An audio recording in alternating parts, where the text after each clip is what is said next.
Phone tapping కేసులో కీలక పరిణామం జరిగింది. అడిషనల్ ఎస్పీ భుజంగరావు నివాసంలో ఏసీబీ సోదాలు చేస్తుంది. ఫోన్ ట్యాపింగ్ కేసులో భుజంగరావు నిందితుడిగా ఉన్నారు. భుజంగరావు బంధువుల ఇళ్లతో పాటు మొత్తం 15 ప్రాంతాల్లో అధికారులు సోదాలు చేస్తున్నారు. సూర్యాపేటలోనూ సోదాలు కొనసాగుతున్నాయి. ఆదాయానికి మించి ఆస్తులున్నాయన్న ఆరోపణలతో ఏసీబీ తనిఖీలు చేపట్టింది.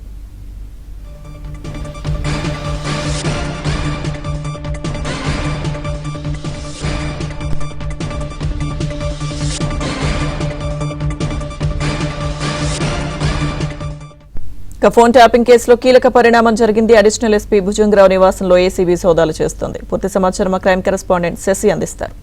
శశి, ఫోన్ ట్యాపింగ్ కేసులో భుజంగరావు నిందితుడిగా ఉన్నారు. ఫోన్ ట్యాపింగ్ కేసులో ఈయన అరెస్ట్ అయ్యి గతంలో జైలు జీవితాన్ని కూడా గడిపారు. అయితే ఈయన అడిషనల్ ఎస్పీ ర్యాంక్ లో ఉండి ప్రస్తుతం సస్పెన్షన్ లో కొనసాగుతూ ఉంటారు. సో ఈయన ఇంట్లో ఉదయం నుంచి ఏసీబీ అధికారులు సోదాలు కొనసాగిస్తూ ఉన్నారు. డిఎస్పీ శ్రీధర్ సంబంధించినటువంటి బృందం భుజంగరావు నివాసంలో సోదాలు కొనసాగిస్తున్నట్టుగా తెలుస్తుంది. ప్రజెంట్ ఆఫీస్ స్టేట్ లోని ఆయనకు సంబంధించినటువంటి నివాసంతో పాటు ఆయనకు సంబంధించిన కుటుంబ సభ్యులు, తర్వాత బంధువుల ఇళ్లలో సైతం సోదాలు నిర్వహిస్తూ ఉన్నారు. హైదరాబాద్ తో పాటు ఆ తర్వాత సూర్యాపేట లో కూడా ఈ ఏసీబీ సోదాలు కొనసాగుతున్నట్టుగా మనకు అవుతున్నటువంటి సమాచారం. మొత్తంగా హైదరాబాద్ తో పాటు సూర్యాపేట ఈ ప్రాంతాల్లో 15 లోపు ఈ సోదాలు కంటిన్యూ అవుతూ ఉన్నాయి.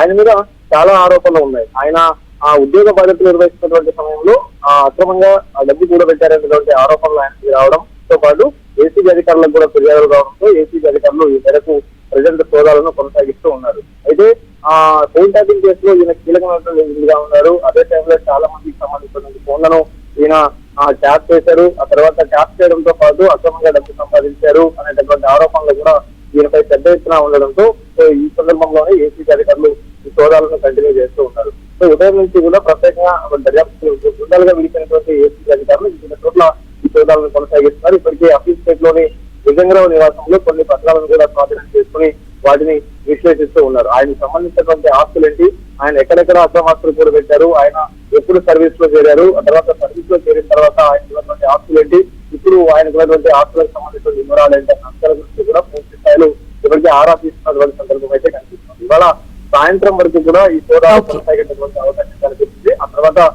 ఒకవేళ అక్రమాస్తులు కూడా పెట్టుకుంటే కనుక ఆయన అరెస్ట్ చేసేటటువంటి అవకాశం కూడా చాలా స్పష్టంగా కనిపిస్తూ ఉన్నాయి. Thank you Shashi.